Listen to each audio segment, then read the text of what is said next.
Ladies and gentlemen, thank you for standing by, and welcome to NXP's second quarter 2025 earnings conference call.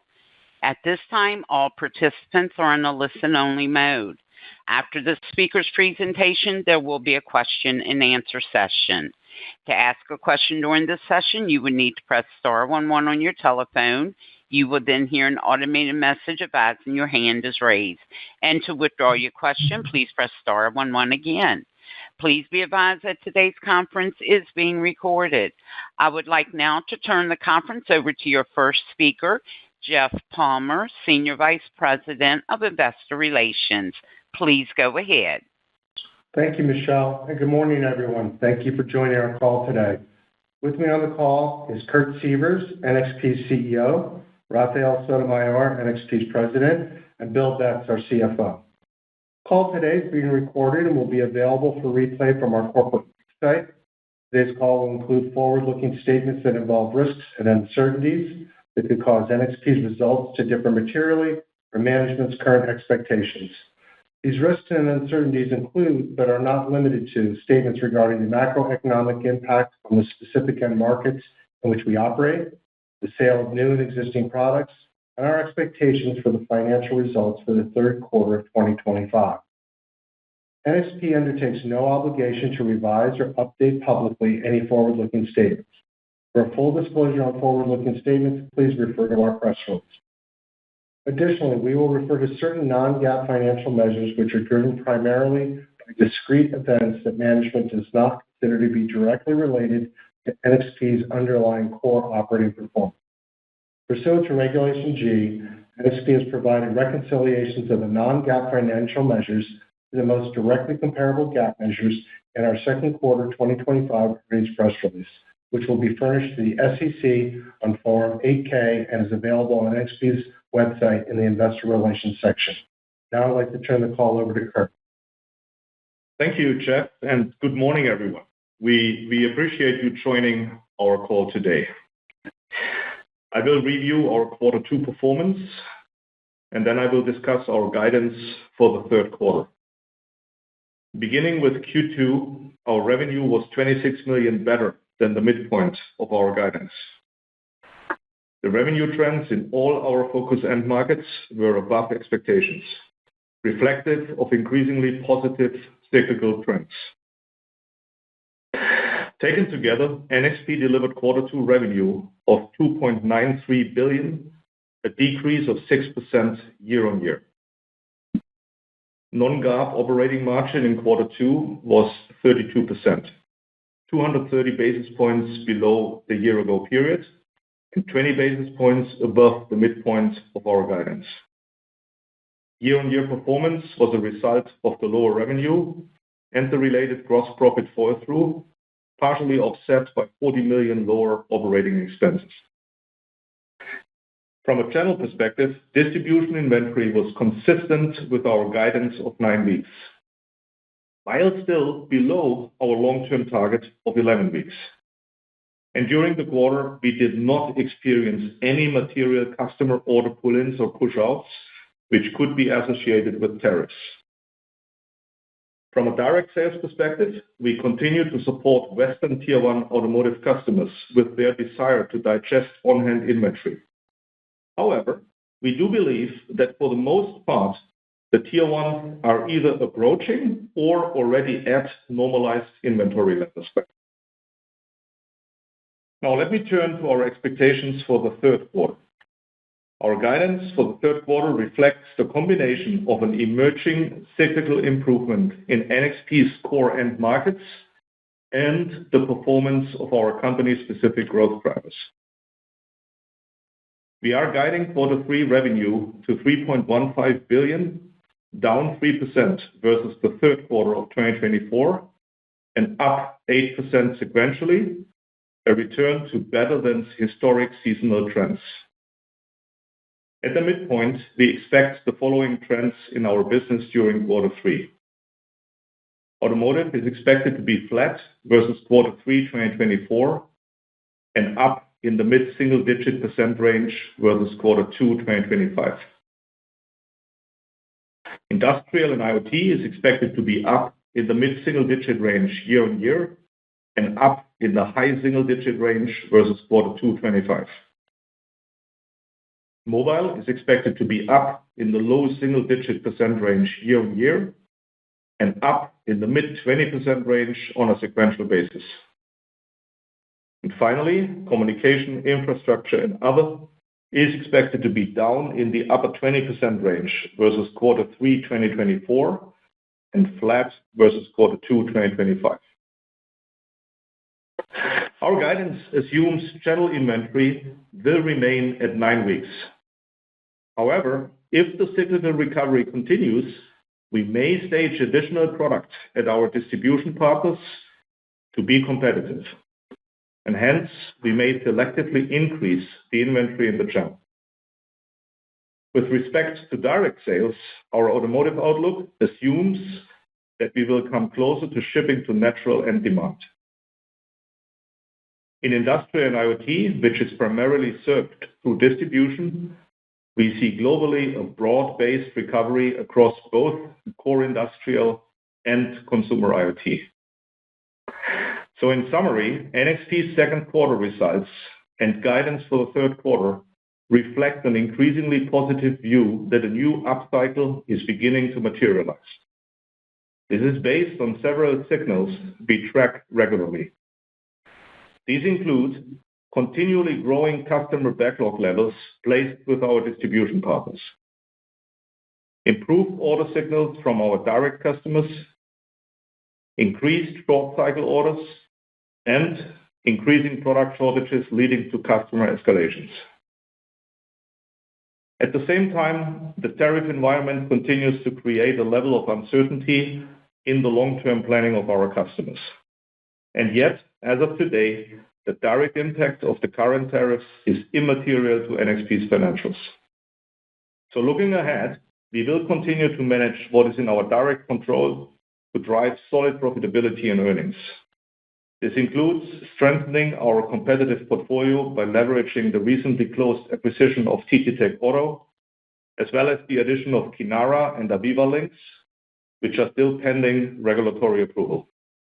Lastly, we are on track to align our wafer fabrication footprint consistent with our hybrid manufacturing strategy. And now I would like to pass the call over to you, Bill, for a review of our financial performance. Thank you, Kurt, and good morning to everyone on today's call. As Kurt has already covered the drivers of the revenue during Q2 and provided our revenue outlook for Q3, I will move to the financial highlight. Overall, our Q2 financial performance was good, with revenue and gross profit above the midpoint of our guidance range, while operating expenses were at the high end of our guidance due to the timing of tape-outs and project spend. Taken together, we delivered non-GAAP earnings per share of $2.72, or 6 cents better than the midpoint of guidance. Consistent with our guidance, the distribution channel inventory was 9 weeks. Now, moving to the details of Q2, total revenue was $2.93 billion, down 6% year-on-year, and $26 million above the midpoint of our guidance range. We generated $1.65 billion in non-GAAP gross profit and reported a non-GAAP gross margin of 56.5%, down 210 basis points year-on-year, and 20 basis points above the midpoint of our guidance range due to higher revenue and slightly favorable manufacturing costs. Total non-GAAP operating expenses were $720 million, or 24.6% of revenue, down $40 million year-on-year and $10 million above the midpoint of our guidance range. From a total operating profit perspective, non-GAAP operating profit was $935 million, and non-GAAP operating margin was 32%, down 230 basis points year-on-year, and 20 basis points above the midpoint of the guidance range. Non-GAAP interest expense was $85 million, while taxes for ongoing operations were $148 million, or a 17.4% non-GAAP effective tax rate. Non-controlling interest was $12 million, and results from equity account investees associated with our joint venture manufacturing partnerships was 0. Taken together, the below-the-line items were $1 million unfavorable versus our guidance. Stock-based compensation, which is not included in our non-GAAP earnings, was $117 million. Now I would like to turn to the changes in our cash and debt. Our total debt at the end of Q2 was $11.48 billion, down $247 million sequentially, as we repaid the $500 million tranche of debt due in May 2025 during the quarter. Our ending cash balance was $3.17 billion, down $818 million sequentially due to the cumulative effect of acquisition costs, debt reduction, capital returns, equity and CapEx investments, offset against the cash and additional liquidity generated during the quarter. The resulting net debt was $8.31 billion, and we exited the quarter with a trailing 12-month adjusted EBITDA of $4.75 billion. Our ratio of net debt to trailing 12-month adjusted EBITDA at the end of Q2 was 1.8 times, and our 12-month adjusted EBITDA interest coverage ratio was 17.4 times.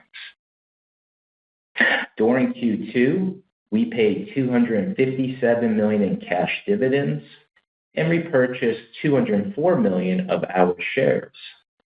Due to the capital requirements related to the TT Tech Auto acquisition, the potential closure of Kinara and Aviva Links, and our long-term net debt leverage ratio targets, we paused the buyback during the quarter. We expect to resume the buyback in Q3, consistent with our long-term capital allocation policy. Turning to working capital metrics, days of inventory was 158 days, a decrease of 11 days versus the quarter, with inventory dollars slightly up sequentially. Days receivables were 33 days, down 1 day sequentially, and days payable were 60 days, down 2 days sequentially. Taking together, our cash conversion cycle improved to 131 days. Cash flow from operations was $779 million, and net CapEx was $83 million, or 3% of revenue, resulting in non-GAAP free cash flow of $696 million, or 24% of revenue. During Q2, we paid $35 million towards the capacity access fees related to VSMC, which is included in our cash flow from operations. Additionally, we paid $50 million into VSMC and $16 million into ESMC, our two equity accounting foundry joint ventures under construction, with the payments reflected in our cash flow from investing activities. Now turning to our expectations for the third quarter. As Kurt mentioned, we anticipate Q3 revenue to be $3.15 billion, plus or minus about $100 million. At the midpoint, this is down about 3% year-on-year and up 8% sequentially. We expect non-GAAP gross margin to be 57%, plus or minus 50 basis points. Operating expenses are expected to be about $735 million, plus or minus about $10 million, or about 23% of revenue, consistent with our long-term financial model. The sequential increase is primarily driven by the acquisition of TD Tech Auto and variable compensation. Taken together, we see non-GAAP operating margin to be 33.7% at the midpoint. Please note our third quarter guidance does not incorporate the remaining two acquisitions, which continue to be under regulatory review. We estimate non-GAAP financial expense to be about $91 million. We expect non-GAAP tax rate to be 17.4% of profit before tax. Non-controlling interest will be about $14 million, and results from equity account investees about $1 million. For Q3, we suggest for modeling purposes, you use an average share count of 253.8 million shares. We expect stock-based compensation, which is not included in our non-GAAP guidance, to be $116 million. Taken together at the midpoint, this implies non-GAAP earnings per share of $3.10. Turning to uses of cash, we expect capital expenditures to be around 3% of revenue. We will make a $225 million capacity access fee and a $145 million equity investment into VSMC, as well as a $15 million equity investment into ESMC, which are two equity accounted foundry joint ventures under construction. Pending the regulatory approval for Aviva and Kinara acquisitions, we will result in a cash payment of $550 million. Now, in closing, I would like to highlight a few focus areas for NXP. First, as Kurt mentioned, based on the signals we track, it appears to us we are in the early stages of a cyclical recovery. Second, we have started the consolidation of our legacy front-end 200mm factories as part of our hybrid manufacturing strategy. This includes pre-building a bridge stock for future customer requirements, which will result in higher inventory. We expect by year-end, this will be approximately 6 to 7 days of inventory, which we will hold in die form. As a result, our front-end utilizations have moved to the mid-70% range during Q2 from the low 70% range before. Lastly, we will continue to focus on what is in our control, driving solid profitability and earnings consistent with our long-term financial model. I would like to now turn it back to the operator for your questions. Thank you. As a reminder, to ask a question, please press star 11 on your telephone and wait for your name to be announced. And to withdraw your question, please press star 11 again. And we do ask to please limit yourself to one question and one follow-up. One moment while we compile the Q&A roster. And the first question comes from Ross Seymore with Deutsche Bank. Your line is now open. Hey guys, thanks for letting me ask a question. Kurt, you went through some of the same signals this quarter as you did last quarter about the cyclical business turning and then, of course, some of the idiosyncratic NXP-specific drivers. I just wondered how you'd compare those signals quarter to quarter. Is your cyclical confidence rising quarter over quarter? Is it staying about the same? In general, just how are you feeling this quarter versus last? Yeah, thanks and good morning, Ross. Clearly better. So it is indeed the same signals. That's actually the reason why we do this. We track these signals all the time, and there is clearly an improvement on all four of them over the past 90 days. That is exactly why I tried to highlight them, because that drives our growing confidence that we are in the beginning of a new upcycle. So 90 days ago, I guess I really talked about a balance of uncertainty from tariffs and some early signals which would signify the early innings of a new cycle. This time I would say nothing really new on the tariffs, but clearly those signals about the new upcycle have strengthened since 90 days ago. So a market difference, Ross, versus 1 quarter ago. Great. Thanks for that color. And then for Bill, just I guess 2 parts quickly on margins. One, how much does your gross margin get benefited from running the fabs a little hot in the consolidation? And then 2, with those 2 pending deals on the OpEx side of things, how do you expect to manage that if they close? Does OpEx pop up in the fourth quarter, or can you kind of offset that in other ways to keep that 23% intensity? Sure. Good morning, Ross. Related to Q2 results, delivering the 56.5, it had very little impact. Related to the 57%, not much, I would say, because again, you start the material and we're only building a couple days, and at the end of the year, it'll be about 6 to 7 days. As you can see, we've been also focused on draining some of our internal inventory as well. So you have that net effect occurring there. Related to the acquisitions that are still pending, again, we have mechanisms in a way to try to absorb this as much as we can. If we do close in this quarter, which we do expect, we may be a bit higher. But remember, these 2 acquisitions are the smaller of the 3. Just to remind you, from a headcount size, I believe Canara is around 60 and Aviva Links is around 100. Thank you.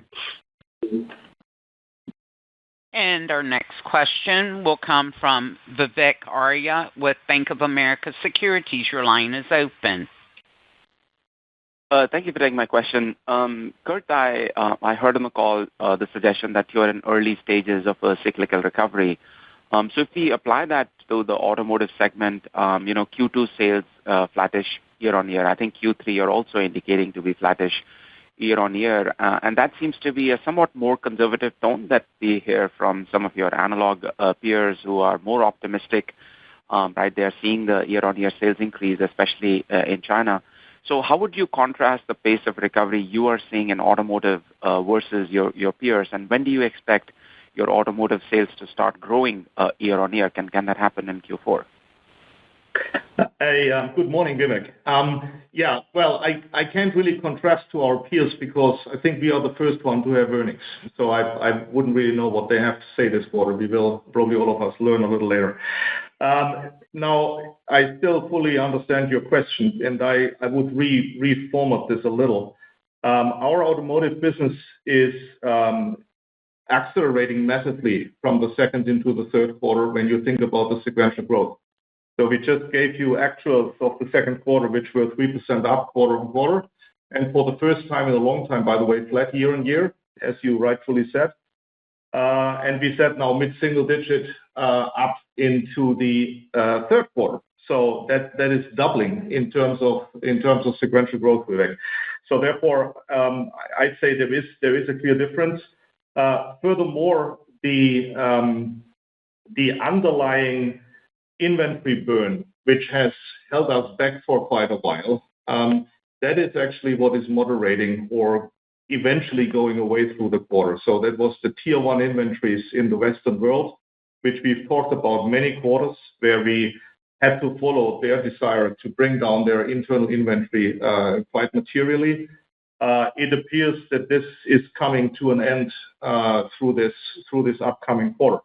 So that is actually the real factor. China, since you also asked about China has been strong all along. And mind you that we are serving the automotive market in China predominantly through distribution, where we have been and continue to be below our inventory targets there with 9 weeks, significantly less than 11 weeks. So what really matters is this change in the Western tier 1s. So what I try to say is, Vivek, I don't think we should sugarcoat that the automotive macro is certainly mixed. S&P just came out with their latest SAAR forecast for this year, which they upped actually from 90 days ago to flat year on year, 90 million cars. When we talked 90 days ago, they were actually at 88 million cars. So the forecast has slightly gone up. I wouldn't celebrate this as a big thing. It's still flat. So our main improvement is that we come closer to shipping to natural end demand, Vivek. That's the key point, because the inventory burn at the tier ones is going away.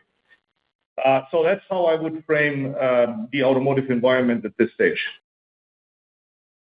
Correct. And for my follow-up, just one or two related ones for Bill. So, Bill, if you could give us just the contributions from the acquisitions. I think one has closed, two have not closed. So just how to kind of think about when they do close, what the contribution ranges might be. And then if I were to make a guess for Q4 and say if NXP sales were to grow low to mid-single digits sequentially in Q4, what would that do to gross margins? And is there anything in the mix that we should be thinking about as we kind of conceptually think about Q4 gross margins? Okay, there was a number of questions, Vivek, which you did slow into your second question. Well done. Let me try to parse them. The first one was about the contribution of the acquisitions. We actually closed one acquisition in the second quarter, which is TTTech Automotive. And as we said before, their contribution from a revenue growth margin perspective is completely immaterial to our financial model all the way through 27. We did acquire them for the IP and know-how they have in software for safe processing in the software-defined vehicle, where it is a major contributor to our system solutions there.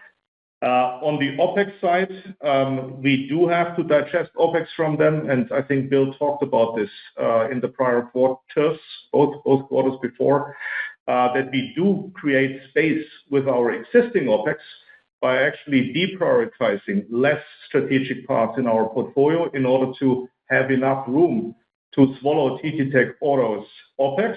And I think we also told you they come with 1,100 software engineers. Those are now indeed part of NXP. So the OpEx guide, which you get for quarter three, Vivek, includes fully TTTech Automotive. It's fully in there, but we did create space for this by deprioritizing other elements. And all in all, and here I speak for what Bill said earlier, we are on track in the second half of the calendar year 25 to be in our OpEx model, or say 23% OpEx of revenue. That's what we're going to hit in the second half of calendar year 25. Now, you talked also about Q4, and I think this gets pretty lengthy here. We don't really guide here for Q4, but you put something into my mouth. So from experience, I know I have to say something. Otherwise, you say I said it differently. We don't guide Q4, but I know you want to model something, Vivek. So I guess for Q4 revenue to start with, it is fair to orientate yourself on the long-term historical seasonality, which we have had from Q3 to Q4, or to be more specific, a flat to slightly up revenue development from Q3 into Q4. Now, I want to remind you when saying this, that this is all sitting on 9 weeks of inventory. And in order to stay competitive in the channel, we may want to stage our what we call hero products, which are the products which have the best sell-through higher in the channel from an inventory perspective, in order to be competitive against the competitive pressure in an upcycle situation. So I made that comment for quarter three, and I want to be sure that you all understood what I said. The quarter three guide, which we gave you, the $3.15 billion, sits at 9 weeks, but we may take it higher by putting more inventory in, and the same holds for Q4.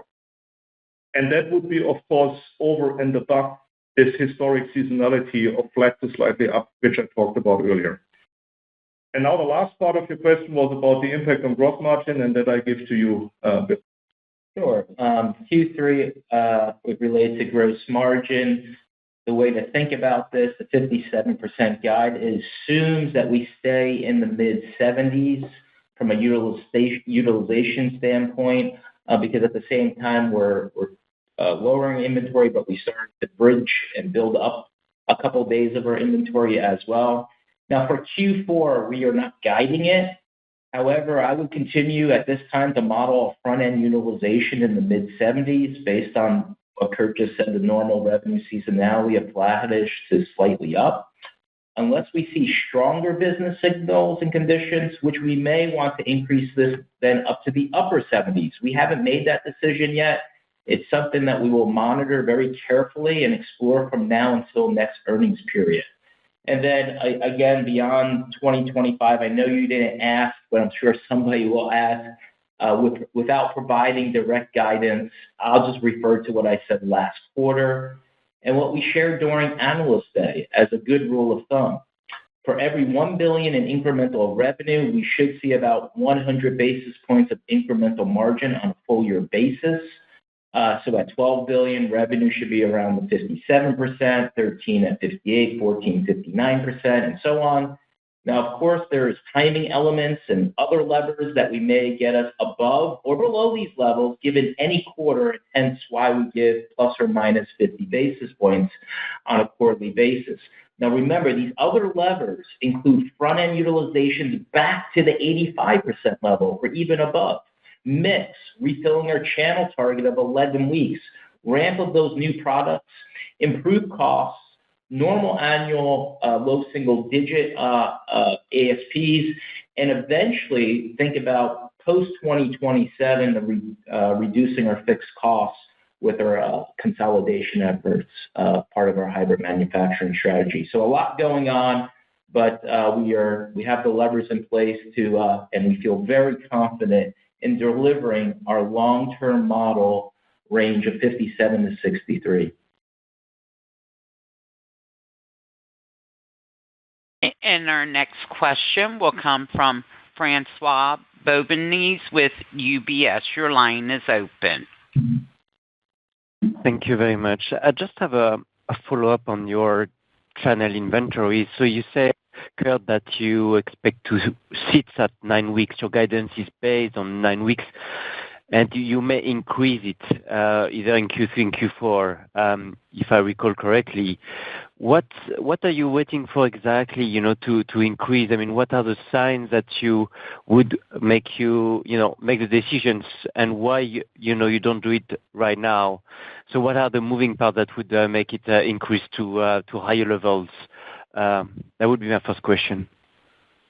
Yeah, thanks, Francois. Good afternoon. I actually did not say or Q3 or Q4. What I want to say is it could be Q3 and Q4. That really depends on the circumstances. What we are waiting for is a further solidification through this quarter, but it could be in this quarter of at least those 4 trends which I talked about earlier, which is the number of short cycle orders, which is the growing backlog of the orders at our distribution partners, which is the growth of our direct customer order book, and actually escalations, supply escalations, which, by the way, have almost doubled over the last 90 days. So if this continues to go, and that's why I put it into my prepared remarks, Francois, it could be as early as in this running quarter that we start to touch this. Again, the importance here is it is not about those $200 million revenue, which is probably the difference currently between 9 and 11 weeks. It is much more about the competitiveness of the right products of the distributors' shelves. That is what we are watching. Likely, it will lead to an increase then at some point of the inventory, but we don't look at it as making revenue because we know we just ship revenue from here to there. It is about being competitive and drive ourselves as the distributors with the right products. So that's how you have to think about it. But again, there is a chance it happens in Q3 and the same again in Q4, and that could be end eventually. Makes sense. Thank you very much, Kurt. And maybe one for Bill. I mean, on the inventory days, 11 days below is actually a big decrease in days. I mean, when you look in the history, so that's welcome. Still on the absolute number is still very, relatively high. But how should we think about your own inventories in Q3 and Q4? Do you want to work it down, more aggressively, maybe perhaps, given the relative high level? Would be great to have your color here. Absolutely, Francois. For Q2, we made some progress on reducing our internal DIO from 169 days last quarter to 158 days.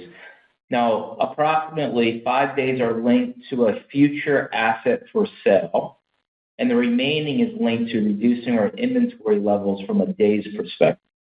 For Q3, based on the combination of burning inventory linked to the higher revenues and taking account the start of our pre-builds of a couple days, we expect to be at a similar levels ending in Q3. Now, please note we are still holding about 14 days worth of channel inventory on our balance sheet, and by year-end, hold about 6 to 7 days of pre-build stock related to our manufacturing consolidation efforts. So overall, we're trying and continue to balance and hold a bit more internal inventory versus our long-term target of 110 days to ensure we improve supply in this new emerging upcycle from the lessons learned from the COVID supply crisis in the past. So we're trying to balance this as best as we can. Thanks a lot. And the next question will come from C.J. Muse with Cantor. Your line is open. Yeah, good morning. Thank you for taking the question. I guess digging a little bit deeper into auto, you talked about shipments tracking to natural end demand. Was hoping perhaps you could be a little more specific within your key growth drivers and the trends you're seeing there, both from a China and kind of non-China perspective to get a sense of, the rate of recovery geographically. Yeah, thanks, CJ. So a couple of statements here. One is, as we annually update them, a sneak preview, it appears that all the growth drivers which we laid out, and that means, of course, also including the automotive ones, are on track to the targets which we had given you in November last year in our Investor Day. Secondly, I think it's really important in automotive to take a step back and look at our overall automotive situation probably relative to peers. And I want to remind you that the revenue which we just guided for quarter 3 is only 4% below the peak which we had in automotive in the fourth quarter of calendar year 23. So we are just a little bit away from the peak. So we've done extremely well through this, what you would call a down cycle. Again, where the industry has gone in what high percentages from peak to trough. We are now only 4% away from the former peak. Now, of course, we're going to grow above that peak because of the growth drivers. But I just wanted to put this a bit into perspective also relative to the question earlier from Vivek. Now, on a geographic basis, ZJ, the way I would phrase it is China has been and continues to grow both from a quarter-on-quarter perspective as well as from a year-on-year perspective. There was one dip in the Q&Q growth in auto in China, which was Q1, and we talked about this earlier. This is a seasonal drop which we every year have in China.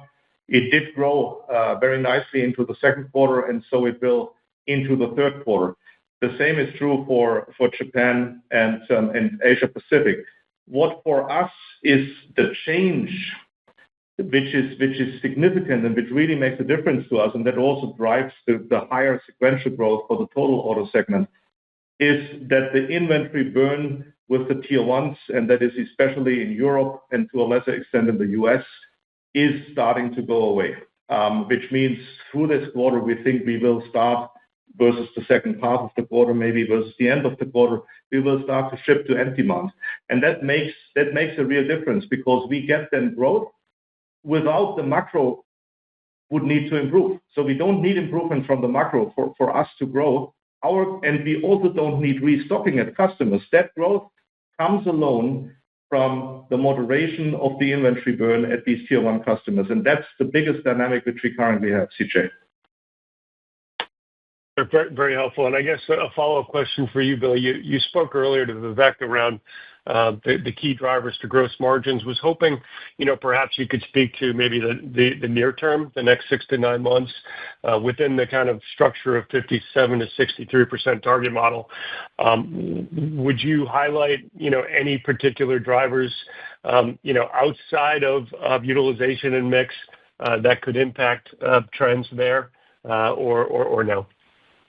Yes, I think Kurt alluded to it. We still are holding at 9 weeks, and obviously that's an opportunity once we feel and target in specific areas to bring that back up to 11, and that will also help our inventory. I think ongoing improved costs. We continue, if you recall, in the beginning of the year, we always have our low single-digit price adjustments, and then it takes time to get through and improve for the full year effect. So that becomes a tail. We continue focus. And then more, medium term, it's really going to be a function of why I laid out that rule of thumb. So that's where we are, besides the utilization that I mentioned earlier. Thanks so much. And our next question will come from Chris Danely with Citi. Your line is open. Hey, thanks, guys. Hey, Kurt, can you just give us a little more color on the visibility trends, maybe through the end of the year, even into next year? You mentioned some shortages and escalations. Just any sort of quantitative metrics you can give us, say now versus 3 months ago, on how the rest of this year, next year is looking? Well, hi, Chris. I'm smiling now because I went ahead of my skis already. Yeah, the Q3 guidance you just got. The difference to 90 days ago is that 90 days ago, we didn't even provide not even a remote soft guide for the next quarter. I did offer that color for the calendar quarter 4 of this year a few minutes ago with a flat to slightly up, typical historic seasonality, based on a 9-week distribution inventory, and we may or may not be higher than that. My sense is, Chris, that dynamic is continuing because inventory has burned away our company-specific growth drivers. And here I would actually call out auto because it's almost 60% of the company are just firing on all cylinders. I mean, there is a whole race now on these software-defined vehicles, which is driving very hard our revenue in the S32 processor families, going very, very well. So this number one position which we have there globally, we really see it expanding. Radar is doing very well because the ADAS levels are driven up, and I personally even believe, if you think a bit more midterm, that robotaxis will become more pervasive. Well, in electrification, even so people in the Western world might have been a little bit more muted on it, electrification just keeps penetrating. So the S&P latest forecast for this year is 15% more car units, which are xEVs over last year, and ending this year of 43% global penetration. Now, what makes me really excited, Chris, in all of this is China. So Rafael and I, we were just week before last week, we were together in China. And maybe, Rafael, you share a little how excited we were by how innovative and how fast customers are turning design-ins into revenue. Yeah, no, indeed. And thanks for the question on that one. China, if you think of China is an OEM-driven market where they're driving innovation through software-defined vehicles, and it's extremely fast-moving. So clearly, China is extremely competitive, and the competitive pressure, I will get to this, is not only on pricing, it's also on product differentiation and innovation. So quite exciting. We had a week of very good meetings with both the OEMs and the tier ones, where kind of part of the transition plan passed the relationship to me. But not only that, we started initiatives associated with software-defined architectures, BMS, and radar. And so quite exciting, the opportunities that we see in China. And the strength in China comes also with tier ones. There's a story there in China that's probably not told enough. The tier ones in China are relevant not only for China, but they're relevant for foreign OEMs, for China markets and non-China markets. And so quite important meetings there with the tier one Chinese customers who are driving innovation and competitiveness in non-China OEMs. Thanks for the color, guys. So just as a follow-up, I guess on that same topic, I mean, it sounds like auto, you're most optimistic on that. If we look at the next, I don't know, year and a half, Kurt, would you expect higher relative growth from your automotive segment or your industrial segment? Well, Chris, 2 points. The one is we are as optimistic on industrial. It was an auto question, so we answered on auto. That doesn't mean we are not optimistic on industrial. And the best way to answer your midterm question is we see absolutely no reason to not meet our November 24 3-year Wall Street guide of 8 to 12%, both in industrial and IoT as well as in auto. Since we will be certainly below this year, we clearly see the opportunity to catch up next year and the year after, which is greatly helped by the cycle and by the company's specific drivers. So it's also industrial, and maybe, Rafael, you speak a bit about early views on edge AI capability of NXP in industrial. Yeah. So we already starting to see the signals already in industrial for the next quarter to actually normalize. This is the first time, last time we discussed how Q2 industrial IoT was being driven by a consumer space. The changes that we see now in Q3 is that this is broad-based. This is the growth that you see in quarter-over-quarter is driven geographically in all areas. All geographies are showing growth. And the other thing we're seeing is we also see now a big part of this growth comes also from industrial, from core industrial, not just consumer. And so the trends of the stabilization in industrial for NXP on the MCU and microprocessor place is starting to kind of take shape.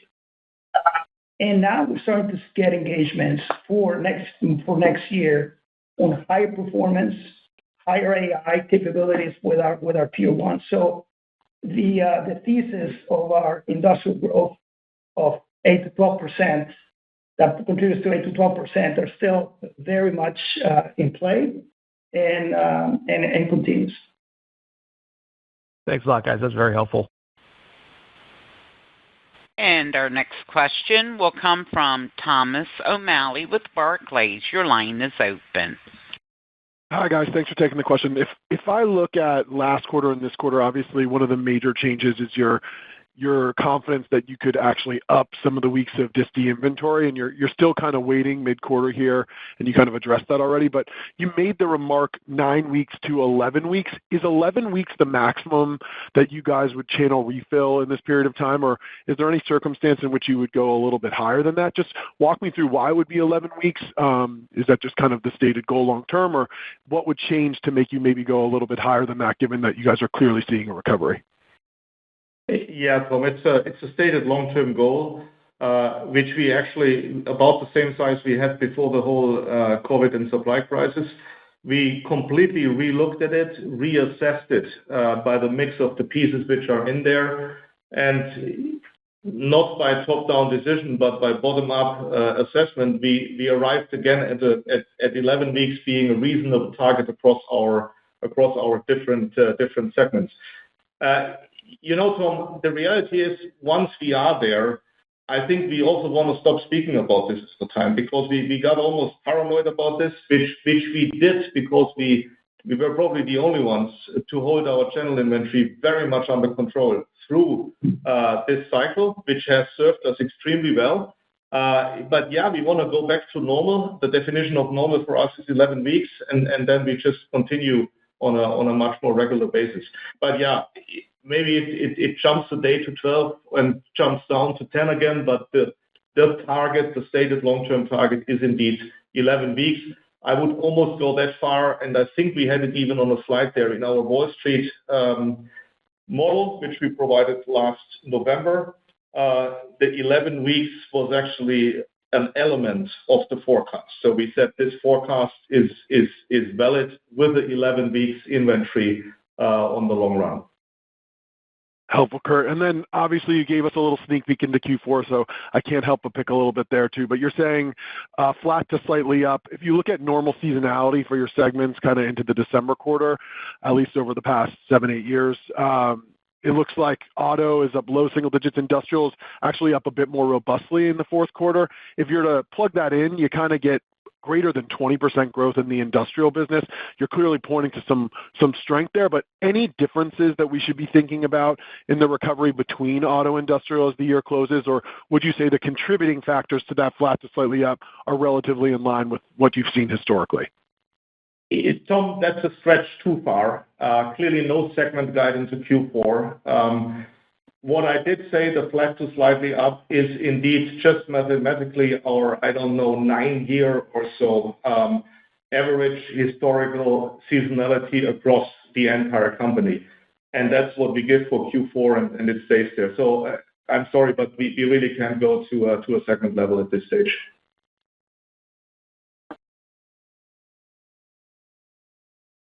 And the next question comes from Joshua Buchalter with TD Cowen. Your line is open. Hey, guys. Thank you for taking my question. In your prepared remarks, I think you talked about not seeing any material impact from the tariff environment or pull-ins. Can you maybe elaborate on what signals you're looking for and what makes you so sure that, there's not really a meaningful impact yet? I think a few of your peers have commented, your customers don't check a pull-in box when they place an order. So I'd be curious to hear if there's any changes in your customers' behavior and what you're seeing on the tariff front. Thank you. Oh, we have a pretty good view on this, Joshua, because we are very alert to it. And that has to do that we have been highly disciplined over a number of years now on inventory levels. So we didn't want to get into the trap of being a victim of pull-ins here at the very end of the down cycle, or better, at the beginning of the up cycle. The way we can do this is we have a lot of AI running on our order patterns, which tells you immediately if there is anything which falls out of the normal patterns. And when we see that, we go back to the customer and ask, what is it?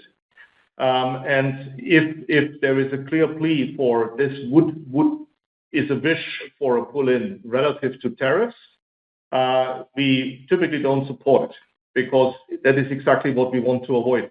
We had a very few of those situations, so I'm not talking fiction, not much though, and therefore we can really make this statement. We also looked at it relative to Liberation Day, if there was any correlation of any of these signals, and given our very application-specific business, Joshua, we have pretty smooth order trends. I mean, this is not like everything is jumping around all the time. It is relatively smooth. So we would see those deviations. That's the basis I made this comment from.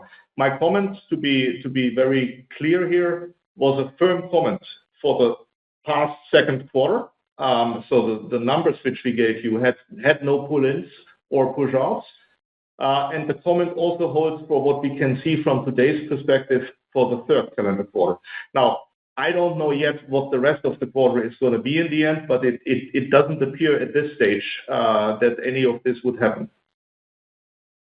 Got it. Thank you, Kurt. You touched on this before, but I was wondering if you could maybe comment on behaviors from your auto customers, specifically related to their investment in the software-defined vehicle. I mean, it's a very challenging time to be an auto OEM. Like, are you seeing them sustain, accelerate, pull back on their investment in newer technologies and features like SDV and ones that enables? Thank you. Yeah, that's actually what I find exciting, because yes, that is accelerating. Clearly, OEMs around the world are finding out more and more that the SDV concept delivers them a number of very, very significant competitive advantages.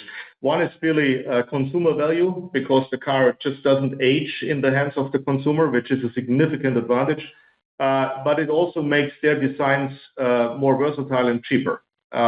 So I'm going that far to claim that a lot of the cost advantages which the Western car industry is suffering from against, or disadvantages against, the Chinese players, is because China has embarked earlier, faster, and more successfully on SDV concepts. So it's a must-do, Joshua, for the rest of the world to catch up, to remain competitive with China Inc.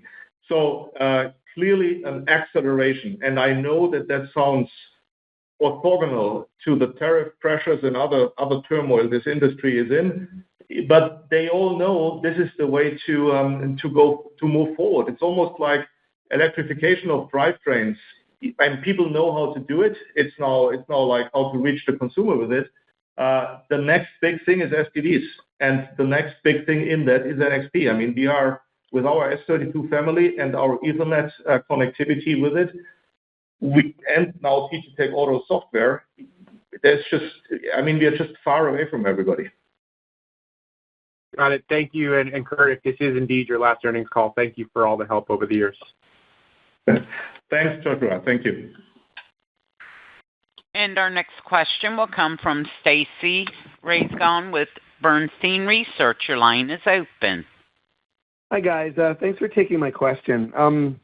Kurt, I wanted to revisit the TTTech in the guide. I know you said it was insignificant, but I mean, they had 1,100 employees, and you paid $625 million for it. Is the revenue really zero? Like, how big is the insignificant amount of revenue that's actually in Q3?